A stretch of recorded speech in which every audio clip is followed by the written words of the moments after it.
Hello, happy Mindful Monday to you.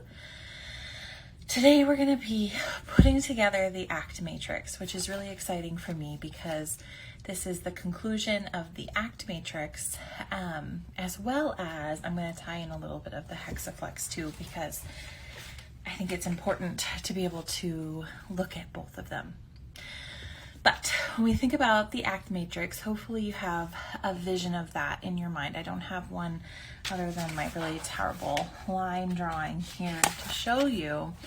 But if you check out my stories, there's the post and the visual, and then the highlight bubble has all the other trainings and things in there too.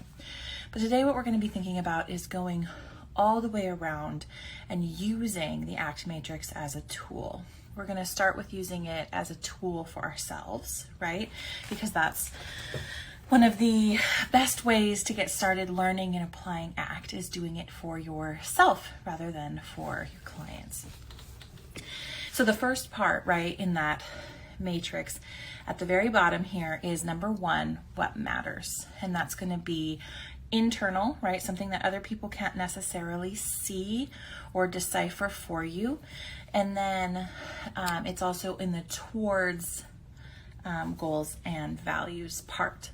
And it's one of the most important parts, in my opinion, is that idea of clarity, getting clear on what matters. You'll also notice that in the center of the matrix is the word noticing.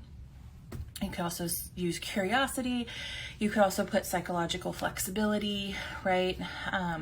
In the long term. Well, psychological flexibility might be the end result, but it depends on the semantics. It depends on who you're talking to, right?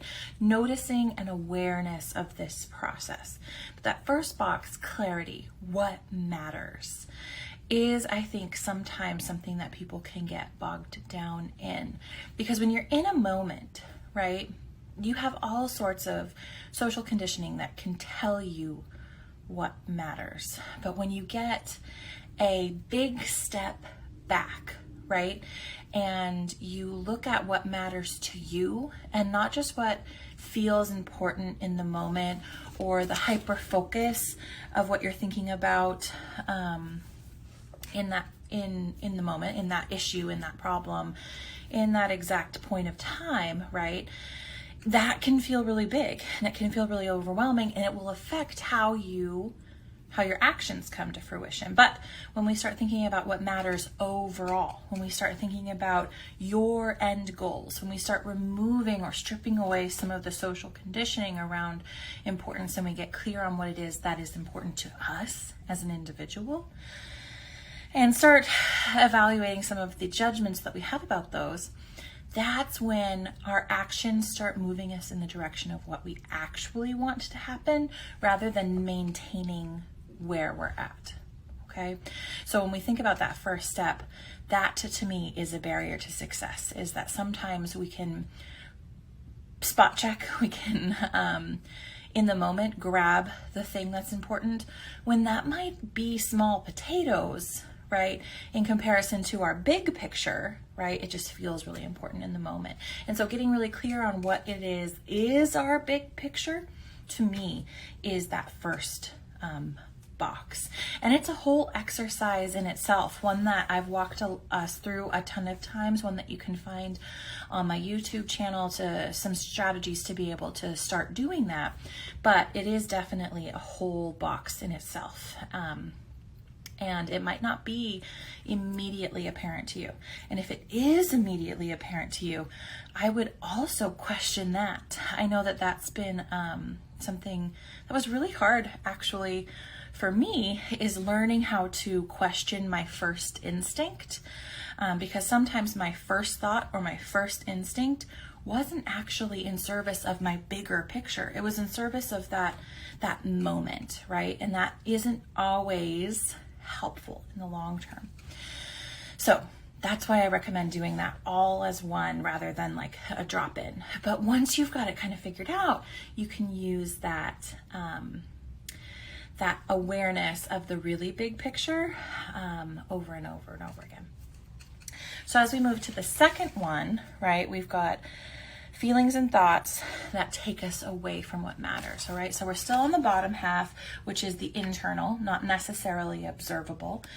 And then we have on the side of moving away. So I've already gone into it a little bit, because even just in the first box, we have to evaluate towards and away.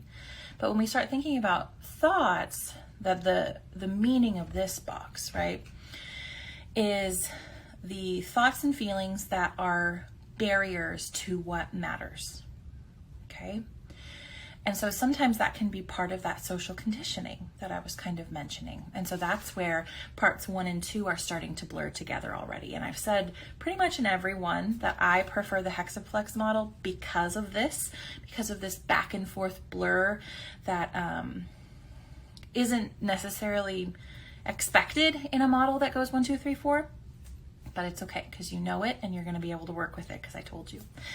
But when we think about that number 2, the thoughts and the feelings that prevent you from getting there. So it could be self-identities, like, okay, I'm a professional, and professionals in my mind has been truncated to this group of traits, right? And if anything that I do outside of this group of traits isn't professional, then I might not do it. I might not evaluate it. I might not even see the option of an action, a thought, or a feeling in service of what matters, because I have truncated it outside of professional, and that's what I'm evaluating in that moment, right? So that's why that step back is so important. And being able to notice that that's even happening is a skill all by itself. So being able to say, like, okay, I want to move forward in my career. I want to get promoted, or I want to start my own business, or I want to make a parallel shift, something like that. And then I believe that professionalism will get me there. What is professionalism? Professionalism is this. Now we're kind of at a rabbit hole of a how, right? That isn't necessarily evaluating what matters, right? It's gotten down into a different side. Hi to everybody who just joined Real-Time ABA. Thanks for saying hi. We're on the second part of the ACT matrix as we're walking through it. So right now we're talking about the thoughts and the feelings that move us away from what matters, and how sometimes that gets a little blurry. And that's, again, why I don't love this model as much as I love the hexaflex. But I told you, like I mentioned, for anybody who's watching the replay. And so when we think about that idea of this professionalism, right, we start associating that with what matters, because we've shortened our workflow in our brain to professionalism gets me to the thing that I want, when that isn't always the case in this example, right? You might be able to evaluate something that doesn't feel professional, but is going to help you in service of what matters, right? Or in that situation. And you might have cut it out as an option because you shortened the thing of professional, right? And so that's the awareness, and that all by itself is a skill. Then when you move up, we're moving into the observable, right? Things that people might be able to see, they might be able to observe, but that also move you away, right? So that beginning, and see how it kind of like flows together again. The things that you do come from the things that you think.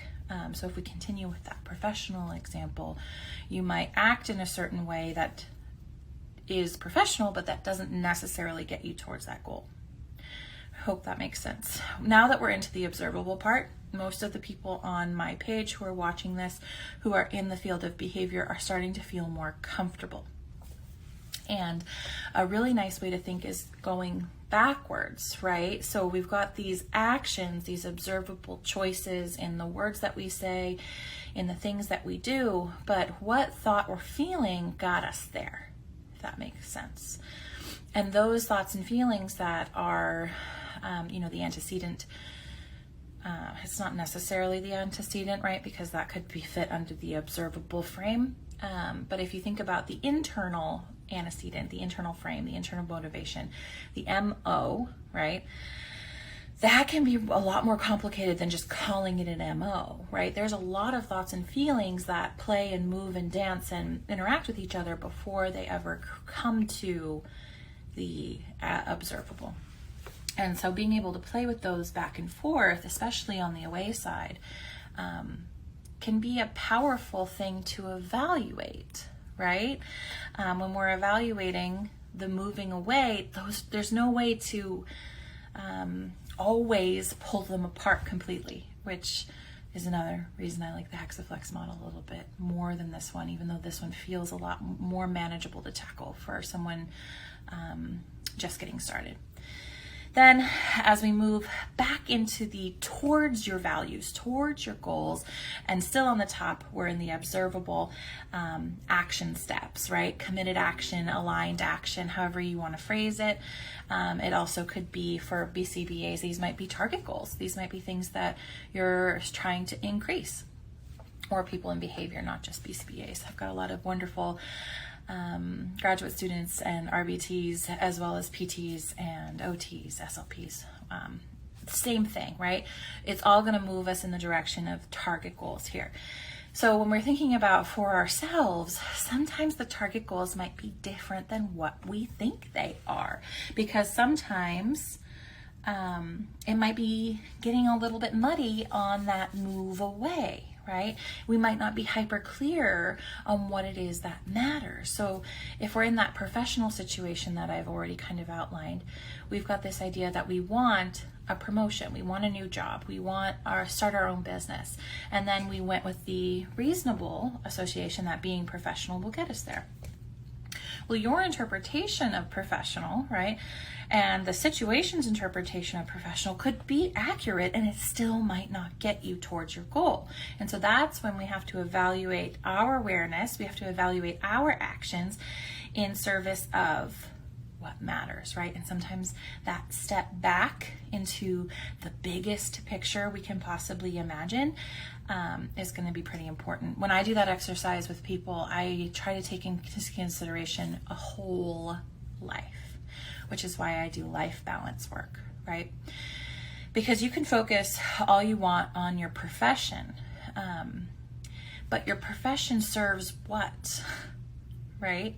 Your job serves people, or to make something that serves people. Pretty much all jobs are to make the lives of people around us in our community better, whether that be direct service or a commodity, an item that people want.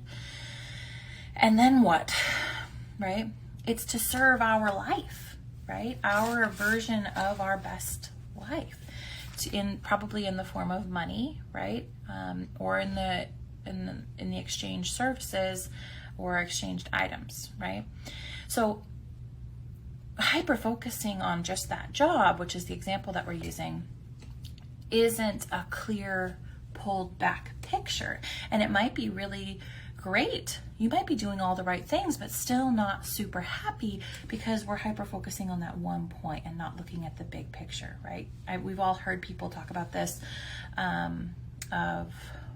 what's the word? I don't remember what the word is. There's a phrase, but the idea of where you are, workaholic, right? A workaholic. Someone who doesn't necessarily have the opportunity to do some of the other things in their life that they want and that they find valuable because they've deemed this as the most important, which is fine if that is your big picture, right? Everybody's big picture is their own.